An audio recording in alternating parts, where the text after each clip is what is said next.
नमस्कार मंडळी. मराठी भूतांच्या गोष्टी या युट्यूब चॅनलवर आपलं स्वागत. आजच्या आपल्या कथेचा विषय आहे झोपडी.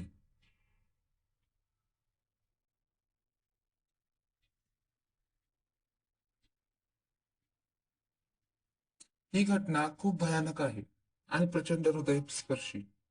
ही गोष्ट माझ्या एका मित्रासोबत घडली होती. पण ही गोष्ट लिहिता लिहिता स्वतः माझ्या अंगावर शहारा आला. मी दौंडला राहायचो तेव्हा ही घटना जावली गुप्तेश्वराच्या बाजूच्या घनदाट झाडीत असलेल्या एका तळ्याकाठी 2007 साली घडली. ही एक सत्य घटना आहे. मी त्यावेळी फक्त 14 वर्षाचा होतो. उन्हाळ्याचे दिवस होते. आमच्या शाळेच्या सुट्ट्या चालू होत्या. घरात मन लागत नव्हते म्हणून मी आणि माझ्या मित्रांनी फिरायला जायचं ठरवलं. ठरल्याप्रमाणे आम्ही 6 जण निघालो. मी लहान होतो. मित्र माझ्यापेक्षा मोठे होते. आम्ही तिथे रात्र बाहेर काढायची असं ठरवलं. आम्ही तिथे एक झोपडी पाहून ठेवली होती. ती झोपडी तिथे फिरायला येणाऱ्यापैकीच कोणीतरी बांधली होती. आम्ही ती झोपडी राहण्यासाठी वापरायचे ठरवले.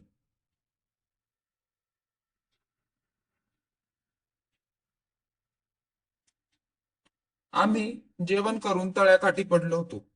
रात्रीचे 12:30 झाले होते. तिथे खूप घनदाट झाडी होती. त्यातून एक छोटीशी पाऊल वाट बाजूच्या डोंगराकडे जात होती.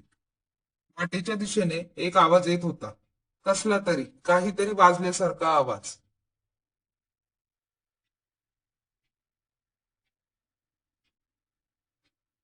आम्हाला वाटलं की असेल काहीतरी म्हणून आम्ही दुर्लक्ष केलं. पण तो आवाज हळूहळू वाढत होता. आम्हाला शंका आली म्हणून आम्ही त्या आवाजाचा कानोसा काढत त्या वाटेकडे नीट लक्ष दिलं तर आवाज खूप जवळ येत होता. आता थोडी भीती वाटू लागली.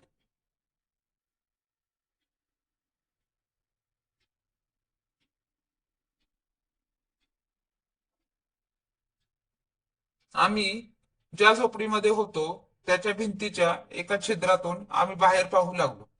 आम्हाला त्या पाण्यामधून 2 मर्दानी सावल्या हातात मशाले घेऊन चालताना दिसत होते. चेहरा दिसत नव्हता. त्यांच्या मागे अजून काही लोक होते. काही महिला, काही पुरुष होते.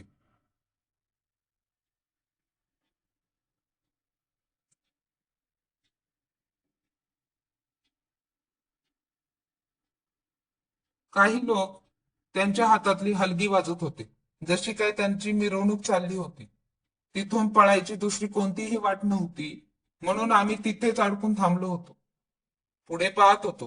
इतक्यात लोकांच्या खांद्यावर आम्ही एक कसली तरी पालखी पाहिली.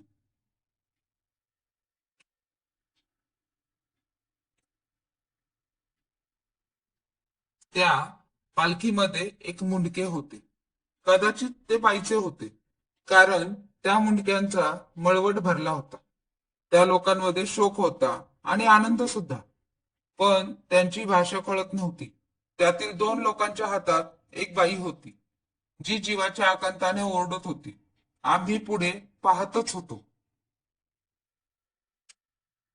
आमच्यातला एक मित्र घाबरून तर बेशुद्धच होऊन पडला. त्याला मोठ्या मुश्किलीने शुद्धीवर आणले. आम्ही पुढे काय होतो ते पाहत होतो. तेवढ्यात त्या लोकांची मिरवणूक एका झाडाखाली थांबली. त्या लोकांना पकडून आणलेल्या बाईला झाडाला बांधली आणि तिची पूजा केली. तिची ओटी वगैरे भरली.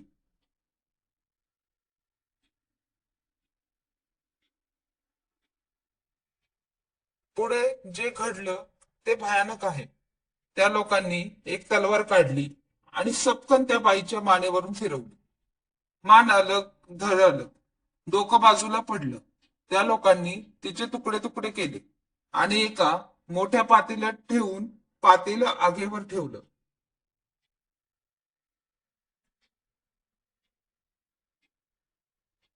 माझ्या मित्राने घाबरून आवाज केला, पण त्याने सावरलं स्वतःला.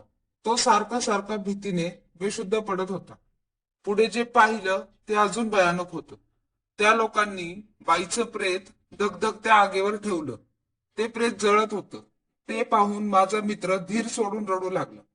आमचा आवाज त्या लोकांनी ऐकला. आणि आमच्या झोपडीने पेट घेतला.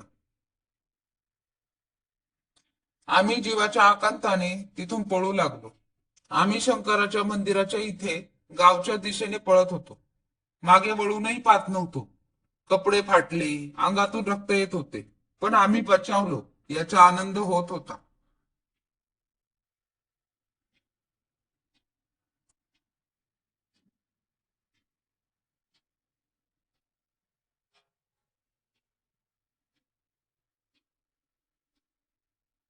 पुढच्या क्षणी आमच्या आनंदावर विरजण पडले.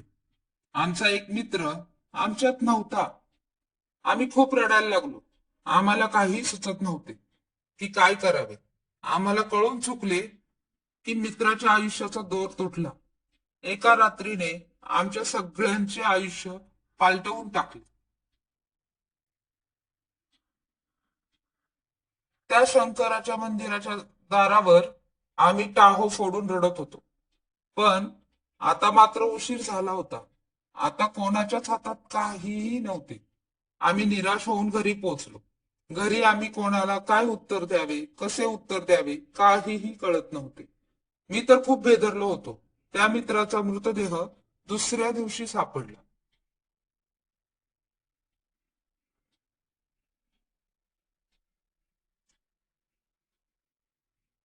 तो हार्ट अटॅकने मेला असे सिद्ध झाले. हे सगळं घडलं तेव्हा नंतर आम्ही खूप दिवस आजारी होतो. जेव्हा आम्ही आजारपणातून उठलो तेव्हा आम्हाला समजलं की आमचा अजून एक मित्र त्या धक्क्यामुळे दगावला. आम्हाला प्रचंड पश्चाताप झाला.